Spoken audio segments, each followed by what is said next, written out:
리더를 위한 지식 인사이트 더 리더의 오수진입니다. 삶을 꿈과 용기로 바꿔준 35가지 가르침, 내가 나에게입니다. 그리스 철학자 에피쿠로스는 이렇게 말했습니다. 이 세상에서 가장 쉬운 일은 남에게 충고하는 일이고 가장 어려운 일은 자기 자신을 아는 일이다.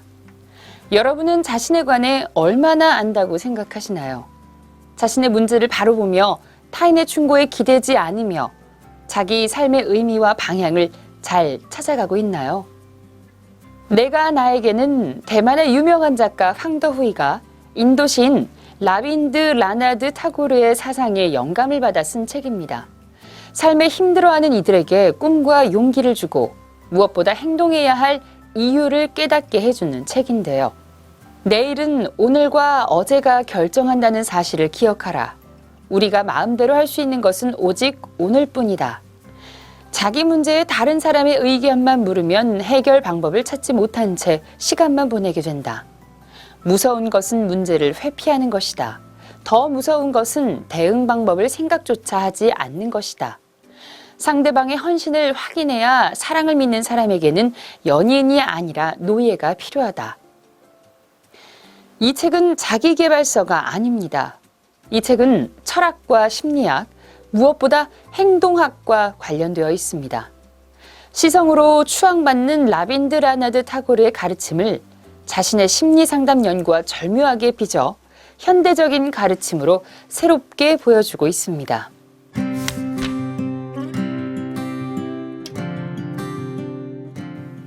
인문학은 삶과 직접 연결된 중요한 학문이자 실생활이지만 언제부터인가 이 인문학은 인생의 변화를 가져오고 또 방향을 제시해주는 만병통치약이 되었습니다.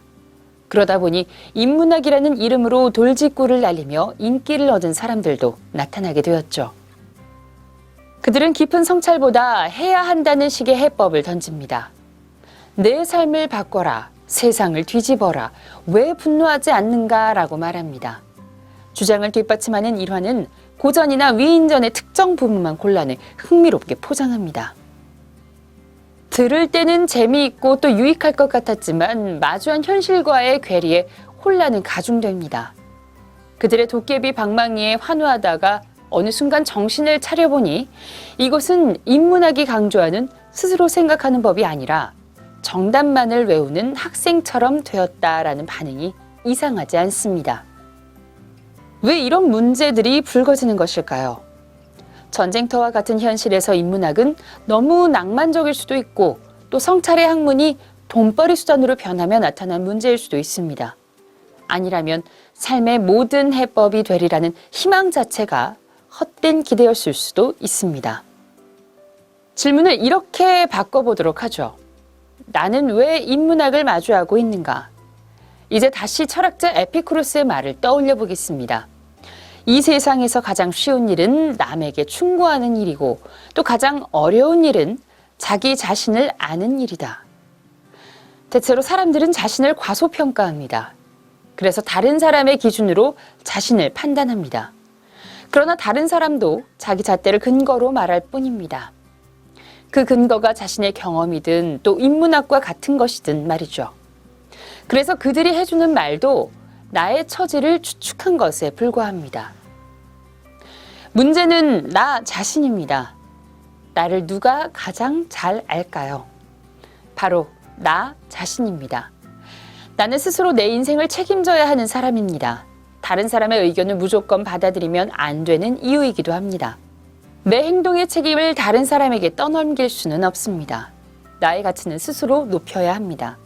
타고르는 자신을 과소평가하지 마라. 자신에 관한 다른 사람의 평가도 믿지 마라. 좋든 나쁘든 자신의 참모습을 잃어버려서는 안 된다라고 말했습니다. 나의 가치는 스스로 결정하는 것입니다.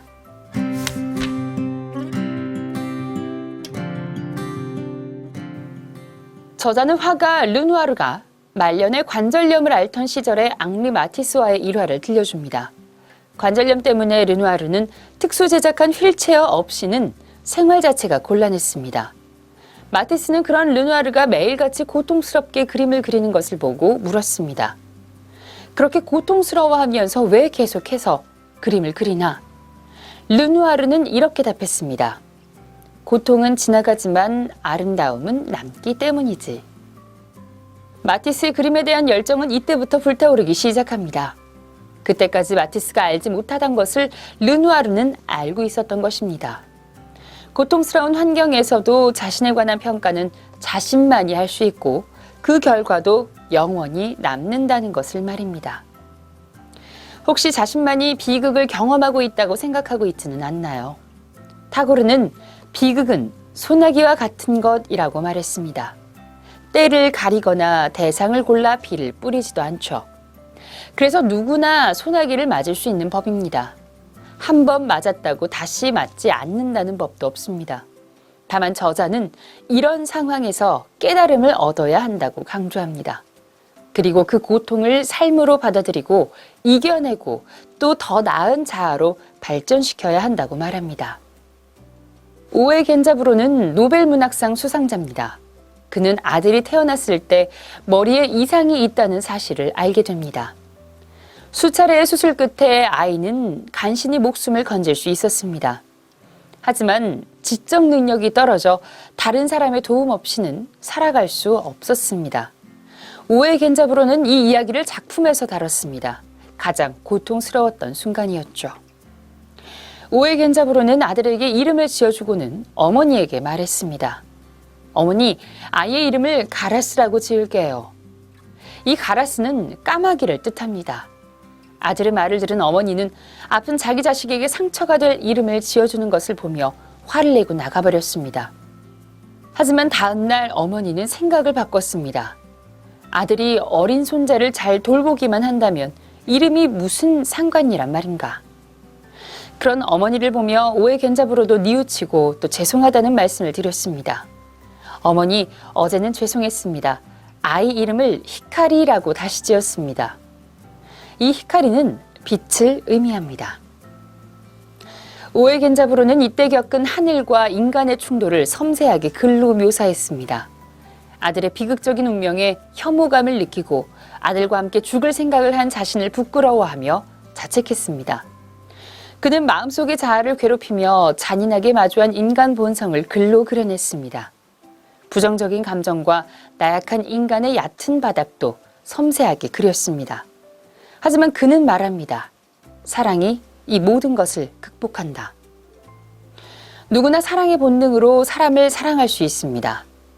내가 이 세상을 살아갈 수 있는 이유는 부모님 사랑의 결실이며 세상 사람들의 작은 사랑이 계속 내게 미치기 때문이다. 그리고 그들이 나를 사랑했기에 다른 사람을 사랑할 힘이 내게 있고 그렇게 해야 한다.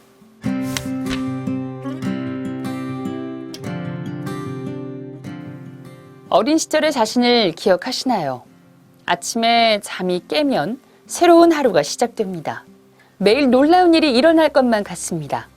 모든 일에 호기심이 일었고 열정이 가득했으며 언제나 활기에 넘쳤습니다. 하지만 어른이 되어 성공과 실패를 맛보고 불가능의 잔인함도 알게 된 지금, 어린이였던 세계는 기억 저편 어딘가에 숨어버렸습니다. 하지만 신은 내가 어린 시절을 되찾기를 기다린다라는 말처럼 어릴 때 내가 행복할 수 있었던 이유를 찾는다면 다시 행복한 삶을 찾을 수 있지 않을까요? 세상에는 우리가 보지 못하는 어떤 힘이 있습니다. 그 힘은 현실을 바꿀 수도 있고 기적을 만들 수도 있습니다. 미래에 대한 희망은 어릴 때도 그리고 지금도 중요합니다. 미래를 희망차게 바라보는 사람은 낙관적인 생각을 합니다. 안 좋은 일을 당해도 훌훌 털어버리는 낙관주의자가 되는 것입니다. 반면 비관적인 사람은 좌절을 겪으며 마음속에 담아둡니다. 그래서 프랑스의 소설가 발자크는 미래의 희망을 잃는 것은 현재의 행복을 잃는 것보다 더 고통스럽다라고 했습니다. 현실 또한 중요합니다. 현실을 받아들여야 문제를 해결할 수 있습니다. 현실은 행복과 불행을 동시에 가져다 줍니다. 문제는 불행할 때입니다. 불행은 우리에게 고통을 몰고 옵니다. 하지만 때때로 우리는 불행을 절망으로 받아들입니다. 현실 도피를 넘어 죽음과 같은 극단적인 결정을 하게 되는 이유입니다. 하지만 우리를 죽게 하는 것은 현실이 아니라 절망입니다. 그래서 현실에 대처하는 가장 좋은 방법은 받아들이는 것입니다. 그 다음은 희망을 만드는 것입니다. 중요한 것은 시간을 낭비해서는 안 된다는 점입니다. 왜냐하면 시간은 인생을 빚는 재료이기 때문입니다. 계획을 세우기 위해 노력한 시간을 생각해보라. 그리고 그 계획을 이루기 위해 한 노력을 생각해보라.